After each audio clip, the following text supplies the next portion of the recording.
What is up, guys? It's Mitchell or Deity, and today is Balance Patch Buff Day. So a bunch of characters just got changed. We experimented with quite a few on stream. If you want to see the matches and everything, I'm going to leave a link to the stream in the description. You can go scroll through, see the match that I played. The biggest takeaway from it is Melissa is terrible.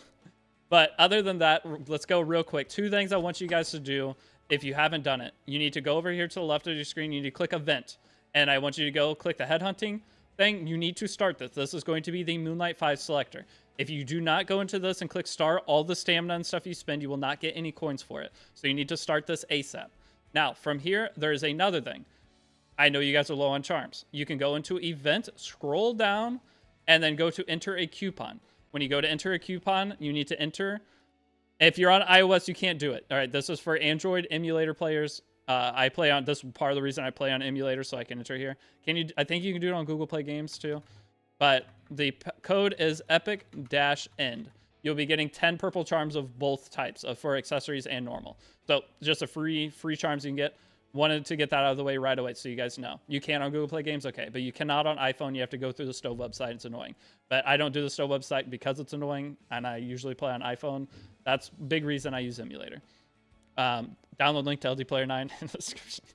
Okay, so from here, I want to talk about all the new buff characters that I have got to experience so far. So the first one, ML Charon. ML Charon is going to look really bad in RTA right now. All right, that's just the thing. Everyone's going to originally look at ML Charon, and everyone and their grandmother is picking Mort because everyone has Mort. So ML Charon's going to look really bad, but I did a little showcase of him in Arena as to where he's good. And he will become a really strong 4th, 5th pick character as the meta progresses. Okay, so as people aren't first picking Mortelix because he's new and buffed, he will end up being a really strong character. The idea for him, the way I can see him working, and this is the Arena auto battle thing. So you can go watch me. I did some auto battle teams in Arena. He's going to be probably the #1 auto battle character in the game right now. So you just build him with effect res and as much HP as you can. You can build him 0 speed. So this isn't my final build. This is just an idea for a build. But the speed, he's got the speed because he's on speed set. But other than that, he has 291 effect res because of this artifact. This is a guild artifact that you can buy. It gives 20 and 50. 50 guaranteed, 20 that gets lowered over time. But that's what you do with him. Just give him as much HP because he now does 15,000 damage on his skill 3. And when his combat readiness bar is, or whenever his fighting spirit bar is full, he gets 100% combat readiness. Meaning he's going to be turn cycling pretty quickly and allowing you to get as many skill 3s off as possible. So ML Charon is going to be, for new players, one of the best ways to get to champion Arena. Super fast. Now, the next character that everyone cares about is Mortelix. So Mortelix, right now, everyone's just picking him in every game, okay? 2 things I noticed with Mortelix is if you're going to early pick him, you want to have more damage, okay? He makes it to where nothing on your board or your opponent's board can counterattack anymore. And he also has a True Fear debuff, which makes it to where the opponent cannot act. Selene and anything that has self-cleanse in their kit will still cleanse this. So if you use your Mort, put Fear onto a Selene or onto a Lionheart Sirmia, which we did, they will still proc if you do a non-attack skill. So it doesn't shut them down. It just makes it to where they cannot act on their turn. Okay, so anything that's going to cleanse from a passive will still cleanse. But he's still really good. Okay, his new damage is fantastic. This is the build I went with. I am late picking him in my draft. If I do decide to start early picking him, I will then go for more damage and a little bit less HP because I need the more damage, and I'll probably raise the speed to around 200. But this is my initial starting build. You can go see him in the matches that we played in the live stream. You can skip around. Next up, Ruel. Ruel, I think, is the winner. I think Ruel can just be played everywhere. She's so good. Ruel is... I'm doing Guardian Ice Crystals on her because it makes her more annoying to kill and your team just more annoying to kill. Plus, it gives her effect res. Sitting around 200 effect res is what I always aim for on Soul Weavers. So this Ruel, not ideal. I would just build the general speed set with the similar stats. Just take all the extra stats that you would get from speed set and put it into speed, and you'll have around the same thing overall. But this would be like the target idea build, but maybe around 190 speed would be better. But I have a bunch of counter gear that's pretty good that I have nothing to put it on right now. So my use case for Ruel will be against high momentum players. I will have a slower, tankier Ruel that once she dies, she gets a combat readiness boost anyway, and I'll be able to revive something. So that is her kit now. She has The damage limit ability, when she clicks skill 2, she can put damage limit on something, which is fantastic. But skill 3, you start with Spirit Lord's Protection. It's undispellable, so she will always revive as long as there's not a Briar Witch area on the board. So very, very good. Or if she gets extinct. Okay, so an extinction character would stop her too. So Ruel, though, in my opinion, probably the winner of the patch. She's so easy to play, and it's going to be just amazing regardless of anything. Next up, Silverblade Araminta. That's one of the characters you guys are super curious on. We don't really know yet because she is impossible to get through the draft. Okay, anytime you pick a good Silverblade Araminta, she's getting banned. Now, if you want to go use her in Arena or Guild Wars, she's going to do great. But in terms of RTA, super, super hard to get through the draft because you have to late draft pick her because there's too many counter picks to her.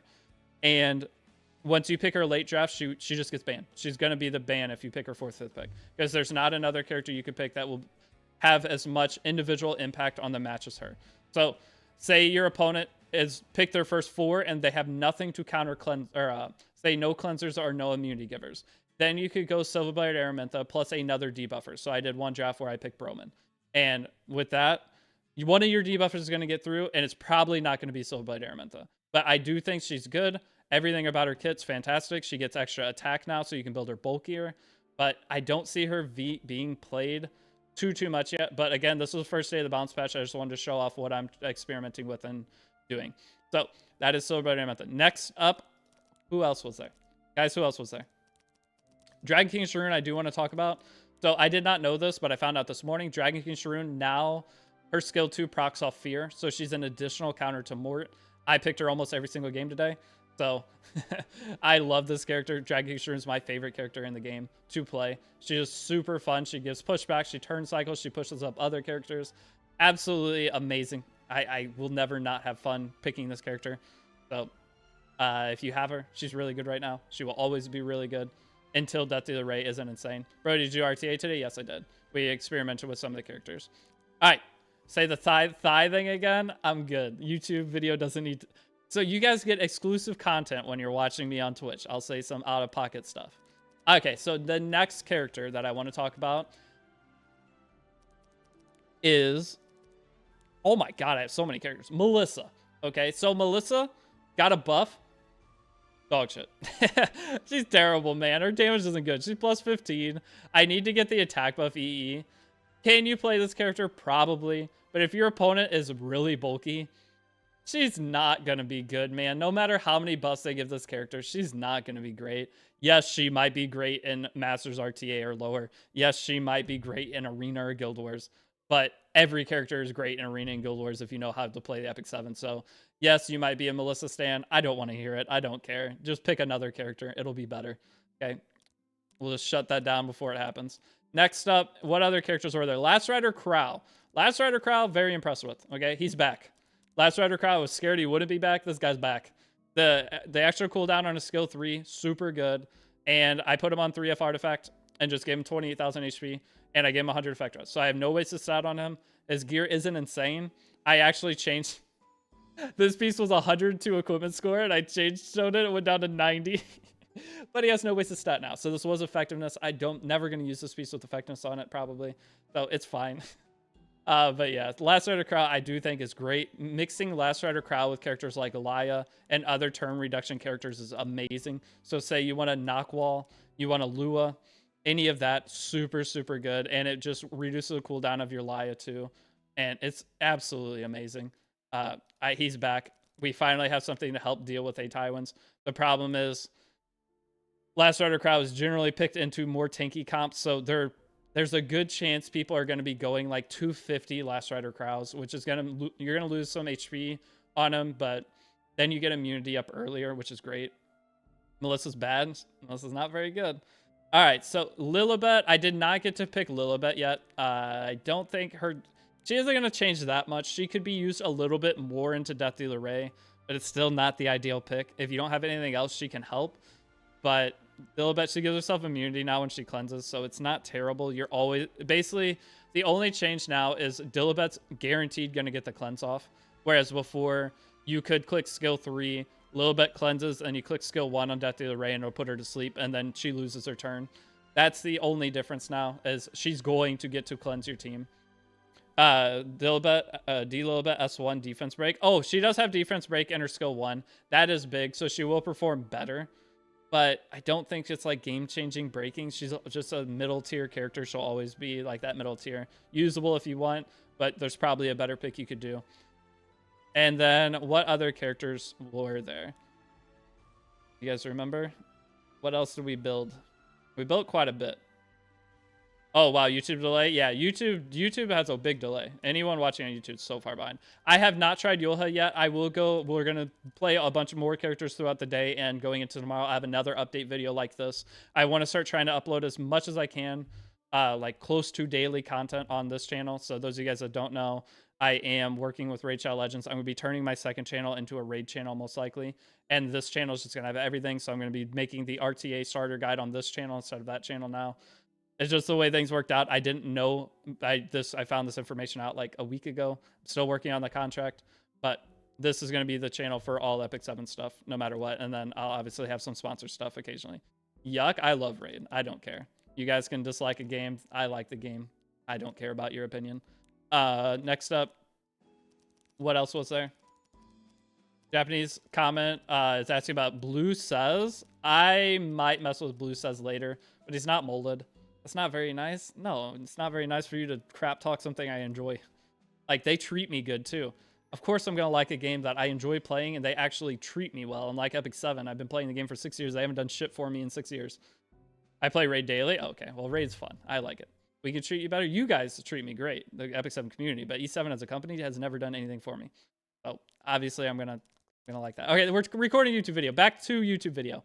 Here's the Afternoon Soak Flayan. I did end up building this. And this is the build I am working with. I play higher momentum generally. So if you are a lower momentum player, you would maybe go more bulk on her, less damage. She's going to full heal when she attacks. Her damage is insane. But I just went a little bit higher damage with lesser HP because if I don't win the game in 2 to 3 turns, I'm going to lose the game anyway. So with my playstyle, this is it. But you could go Destruction Set. You could go whatever you want and just aim for the same thing. I like Lifesteal, though, just because it just gives her extra chance to survive.